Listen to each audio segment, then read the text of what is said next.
राज करने के लिए महाराज, उस माँ सीता को स्वतंत्र करने के लिए महाराज कहते हैं इस देश में भी आज नारियां कहते स्वतंत्रता दिवस तो मनाया जाता है, लेकिन मुझे लगता है आज भी हमारा देश भी स्वतंत्र नहीं है। क्या नहीं है ना? अगर जिसको लगता है स्वतंत्र तो हाथ उठाइए, कौन स्वतंत्र है? अगर स्वतंत्र है तो जय श्री राम का नारा क्यों लगाते हैं? आज भी हम स्वतंत्र नहीं है महाराज। हम मान सकते पुरुष कुछ स्वतंत्र हो भी सकते हैं, लेकिन नारियां आज भी स्वतंत्र नहीं है महाराज। आज भी नारियां स्वतंत्र नहीं है।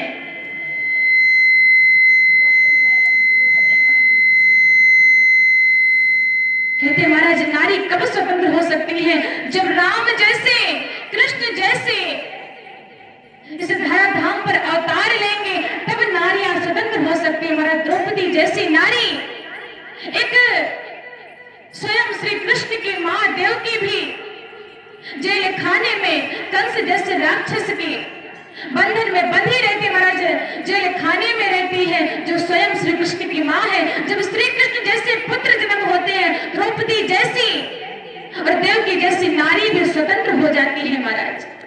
आज सियाजू जैसी नारी, राम जी जैसे, हनुमान जी से पुत्र जब जन्म होते हैं तब नारी स्वतंत्र होती है महाराज। आज भी जब राम कृष्ण जैसे योद्धा जन्म लेंगे तभी नारियां स्वतंत्र हो पाएंगे। मुझे नहीं लगता कि नारियां स्वतंत्र है, कहीं जा नहीं सकती है, घर में रहती है पिता के अधीन, भाई के अधीन, बाहर जाती पति के अधीन ससुराल में, और बाहर निकलती है तो ना जाने कैसे कैसे लोग मिलते हैं महाराज। आज भी नारियां स्वतंत्र नहीं है। आज उन सीता नारी को स्वतंत्र करने के लिए राम जी, हनुमान जी जैसे जन्म लिए हैं योद्धा, आज उस नारी को स्वतंत्र करने के लिए सेना बना करके चलते हैं महाराज। और जैसे ही पहुंचते हैं, मां मंदोदरी रावण को समझाती है कि स्वयं ब्रह्म है, राम नाम जपो, लेकिन वो नहीं जपना चाहता है, नारी की बात नहीं मानता है और युद्ध होना महाराज शुरू हो जाता है।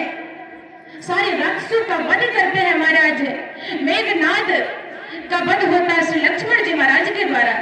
उनको वरदान था कि जो 14 वर्ष तक शयन नहीं करेगा, नींद में नहीं जाएगा, वही आपको वध कर सकता, आपका वध कर सकता है। आज श्री लक्ष्मण जी महाराज 14 वर्ष बीतने वाले हैं। राघव सो जाते थे, मां जानकी सो जाती, लेकिन कभी शयन नहीं किए हैं लक्ष्मण जी महाराज। आज उन्होंने श्री मेघनाथ जी महाराज का वध करते हैं। श्री लक्ष्मण जी महाराज की जय। इस प्रकार से राम और रावण का युद्ध चलता है महाराज। सौरज धीरज तेहि रथ चाका, सत्यशील दृढ़ ध्वजा पताका। राम और रावण का युद्ध चल रहा है। विभीषण जी महाराज व्याकुल हैं कि मेरे राम के पास तो ना रथ है, न बाण है, न तरकस है, मेरे राम युद्ध में कैसे जीत पाएंगे? वात्सल्य उमड़ रहा है। विभीषण को पता है कि स्वयं ब्रह्म है, स्वयं नारायण है, लेकिन एक प्रेम प्रभु है, प्रेम उमड़ रहा है। जैसे कि माँ जानती कि मेरा बालक, जब बालक कोई बाइक चलाता है, साइकिल चलाता है या कोई गाड़ी बाहर लेकर के जाता है तो माँ बड़ी चिंतित हो जाती है। माँ को पता है कि मेरा बालक मुझे भी बिठा करके जा सकता है, लेकिन माँ का वात्सल्य प्रेम उमड़ पड़ता है महाराज। वैसे आज विभीषण जी महाराज का प्रेम उमड़ता है।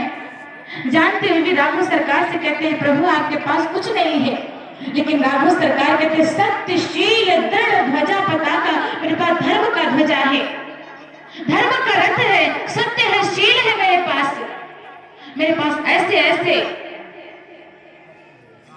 कार्य करने, युद्ध में जीतने के लिए मेरे पास ये सब सारे कार्य को सफल करने के लिए मेरे पास सारे सामान्य है, मैं जीत सकता हूं युद्ध। अनेक बाण चलाते गए, लेकिन रावण का वध नहीं हो पा रहा महाराज। 10 सिर गिरते हैं, फिर से लग जाते हैं। अब चिंता होने लगी कैसे इस युद्ध को जीत जाए, कैसे रावण का संहार हो। विभीषण जी महाराज आते हैं और जो युक्ति थी, गुप्त बात श्री ठाकुर सरकार को बताते हैं कि इनके नाभि में अमृत है, अगर नाभि में आप बाण मारेंगे तभी इनका वध हो सकता, तभी इनका संहार हो सकता। इस प्रकार से महाराज विभीषण जी महाराज के बताए गए मार्ग पर राघव सरकार चलते हैं और रावण का वध करते हैं। महाराज बोले सियापति रामचंद्र भगवान की जय। रावण का वध होता है महाराज। मां मंदोदरी बिलखती रोती हुई जाती है और राघव सरकार के पास कि ऐसा कौन सा योद्धा है जो पूरे विश्व में सारे देवी देवता भी मेरे पति से डरते थे, ऐसा कौन सा योद्धा, जरा मैं दर्शन तो करूं। मां मंदोदरी जैसे राघव सरकार के पास आते हैं, एक परछाई देखते हैं, आवाज सुनते हैं कोई नारी आ रही है। राघव सरकार दोनों हाथ जोड़ करके मां के प्रणाम करते हैं। ये होता है राम और रावण में फर्क महाराज।